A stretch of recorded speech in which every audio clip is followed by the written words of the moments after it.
Alors, très bonjour, très chers frères et sœurs. Merci de me recevoir chez vous. C'est encore une fois votre frère, le frère Raphaël.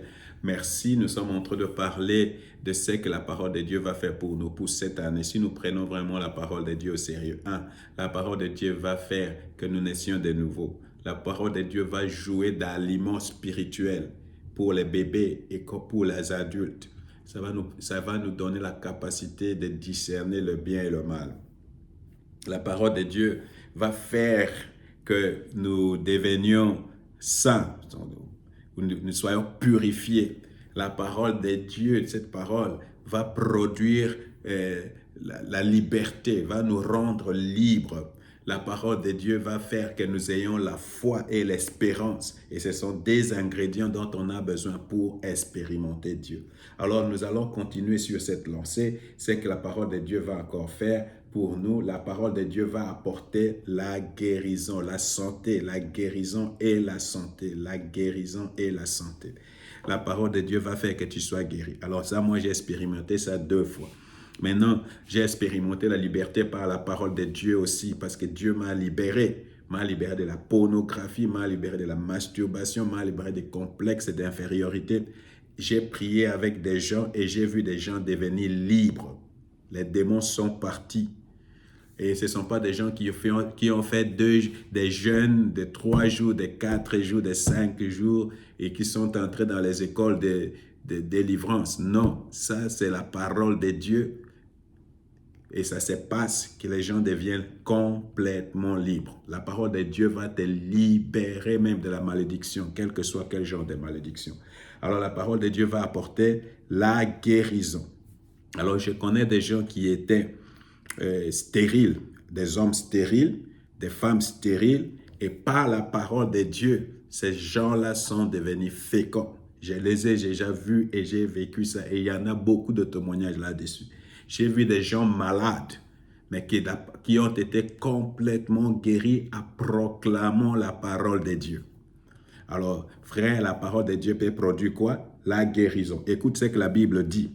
Alors, Psaume 107, verset 20. Il a envoyé sa parole et les a guéris. Il les a fait échapper à la tombe. Comment Dieu a fait pour guérir? Il a envoyé sa parole. Alors, si Dieu veut te guérir, il va d'abord envoyer sa parole. Tu sais, dans Isaïe chapitre 55, verset 11, la Bible dit, la parole de Dieu est comme la pluie, comme la neige. Elle ne va pas rentrer sans accomplir les buts pour lesquels Dieu envoie. Si Dieu envoie sa parole pour guérir, cette parole va produire la guérison. Alors, les Proverbes chapitre 4, verset 20 à 22. Mon fils, sois attentif à mes paroles. Tends l'oreille vers mes discours, qui ne s'éloignent pas de tes yeux. Garde-les au fond de ton cœur, car ils apportent la vie à ceux qui les trouvent, la guérison à tous leurs corps. Partout où cette partie de la Bible est traduite, en allemand, on parle de médecine, on parle de quoi? Des médicaments. La parole de Dieu devient comme un médicament. Ça va produire la guérison et ça va produire la santé. Alors c'est quoi? Qu'est-ce que moi je fais après avoir lu cette parole ici? Généralement, quand j'ai la toux, peu importe quelle maladie, alors comme c'est un médicament, la parole de Dieu est un médicament, quand tu vas chez un médecin, il va te prescrire, non? Il va te dire, bois le matin, bois à midi, bois le soir. Alors moi, je vais faire quoi? Je vais proclamer la parole le matin, je vais proclamer la parole à midi et je vais proclamer les paroles le soir pour que cette parole devienne partie de moi-même. Ça devient comme un médicament. Vous comprenez? Et c'est comme ça que ça fonctionne. Alors tu vas par exemple proclamer, Seigneur, envoie ta parole et guéris-moi. Ou tu vas proclamer, je ne mourrai pas, mais je vivrai pour proclamer les œuvres de Jésus-Christ. Jésus a porté toutes mes maladies à la croix et moi je suis guéri. Alors quand tu dis ça, quand tu proclames comme ça cette parole-là, cette parole va devenir réalité, va agir comme un médicament.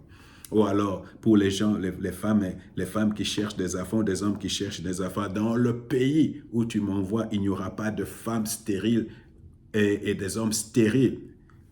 Alors, quand je fais ça, je commence à dire, Seigneur, maintenant guéris-moi, délivre-moi. Voilà, c'est comme ça que nous recevons par la foi, la guérison, en mettant notre foi dans la parole de Dieu. Alors cette parole a la puissance de nous guérir, de nous donner la santé. Que le Seigneur vous bénisse.